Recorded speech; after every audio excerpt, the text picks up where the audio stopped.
बलोचिस्तान ऐं केपी में दहशतगर्दी जूं वारदातूं वधी वयूं आहिनि। 9 मई जो वाक़ियो कंदड़नि पाकिस्तान जी बुनियाद खे नुक़सान पहुचाइण में का कसर न छॾी हुई।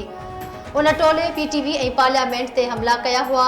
इहो टोलो पाकिस्तान जे पुरअमन शहरनि ऐं पाक फ़ौज ख़िलाफ़ आहे। हाणे इहो टोलो मुख़्तलिफ़ तरीक़नि सां नयूं वारदातूं करे रहियो आहे। कंहिं बि सूरत में मादरे वतन ख़िलाफ़ अहिड़ो क़दम खणंदड़नि खे बर्दाश्त न कंदासीं।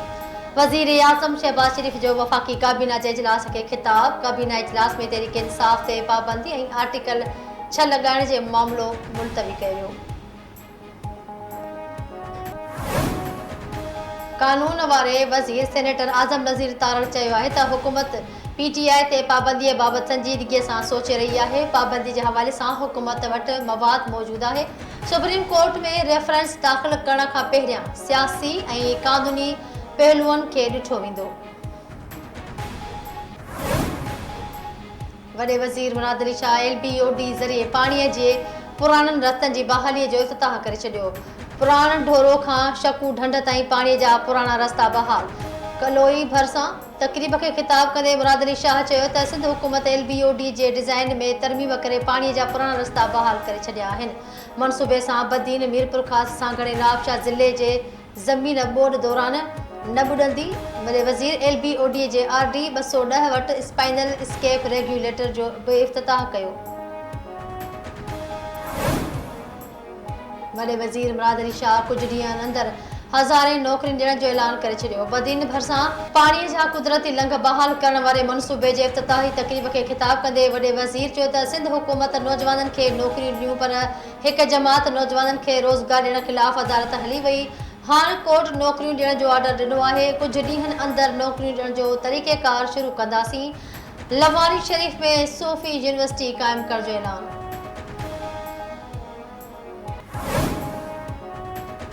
इस्लामाबाद हाई कोर्ट इलेक्शन तरमीमी एक्ट ख़िलाफ़ दरख़्वास्त ते लार्जर बेंच जोड़ण जो इशारो ॾेई छॾियो। इस्लामाबाद हाई कोर्ट जे chief justice Aamir Farooq election तरमीमी एक्ट ख़िलाफ़ PTI अॻवान अली बुखारी जी दरख़्वास्त ते ॿुधणी कई। अदालत ॿुधणी दौरान लार्जर बेंच जोड़ण जो इशारो ॾींदे अटॉर्नी जनरल खे नोटिस जारी कंदे मुआवनत लाइ तलब करे वरितो। सुध समा वारे वफ़ाक़ी वज़ीर अता तारड़ चयो आहे त शुरूआती जांच में साम्हूं आयो आहे त PTI तर्जुमान रऊफ़ हसन मुल्क दुश्मन अंसरनि सां राब्ते में हो। तहरीक इंसाफ़ जे डिजिटल मीडिया विंग खां कुझु हिदायतूं ॿाहिरि वञी रहियूं हुयूं ऐं कुझु ॿाहिरां हिते अची रहियूं हुयूं। तहरीक इंसाफ़ ते पाबंदी जो उसूली फ़ैसिलो बरक़रार आहे। उन हवाले सां पीपल्स पार्टीअ सां मुशावरत बि मुकमल कई वई आहे। कैपेसिटी पेमेंट जी शिक सां गॾु पाकिस्तान नथो हली सघे। माण्हुनि जो मसइलो बिजली ऐं महांगाई आहे। मुल्क में ज़रूरत खां वधीक बिजली मौजूदु आहे। 18 कलाकनि जी लोड शेडिंग बावजूदि बिल इंतिहाई ख़तरनाक आहिनि। मक़ामी IPPs खां कैपेसिटी चार्जिस वारो मुआहिदो ख़तमु कयो वञे। हीउ आम माण्हू या सनअतकार जो न, पाकिस्तान जी बका जो मसइलो आहे। MQM अॻवान मुस्तफ़ा कमाल जी प्रेस कॉन्फ्रेंस।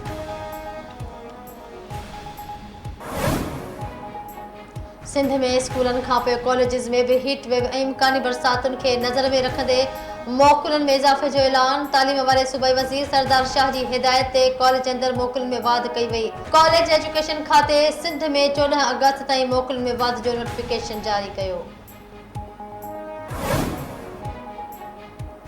जाम शोरे में हथियारबंद रक्षा में सवार नारीअ ते फायरिंग करे मर्निंग करे छॾियो। इंडस हाईवे ते मोटरसाइकिल सवार जाबदारनि गोलियूं हणी नारी मलूका बलोच खे ज़ख़्मी कयो। घंटे जोगी हालत में हैदराबाद मुंतक़िल। मंशियात केस में सेंट्रल जेल खैरपुर जो कैदी दिलि जो दौरो पवण सबबि फ़ौत। कोट बंगलो वासी कामरान लाशारी सिविल अस्पताल में दौरो पवण सबबि फ़ौत थी वियो। जेल इंतज़ामिया जो चवण त जेल अंदरि ओचितो तबियत ख़राब थियण सबबि कैदीअ खे अस्पताल मुंतक़िल कयो वियो जिते हू फ़ौत थी वियो। हैदराबाद ऐं भरपासे अणॼातल लाश मिलण जो सिलसिलो रुकिजी न सघियो। वधीक 5 लाश हथ। कोटड़ीअ मां 2 लाश ऐं हैदराबाद शहर मां 3 लाश हथ कया विया। फ़ौत थियलनि में हिकु नौजवान, हिकु औरत ऐं 3 पीर सन शामिल। संदनि सुञाणप न थी सघी।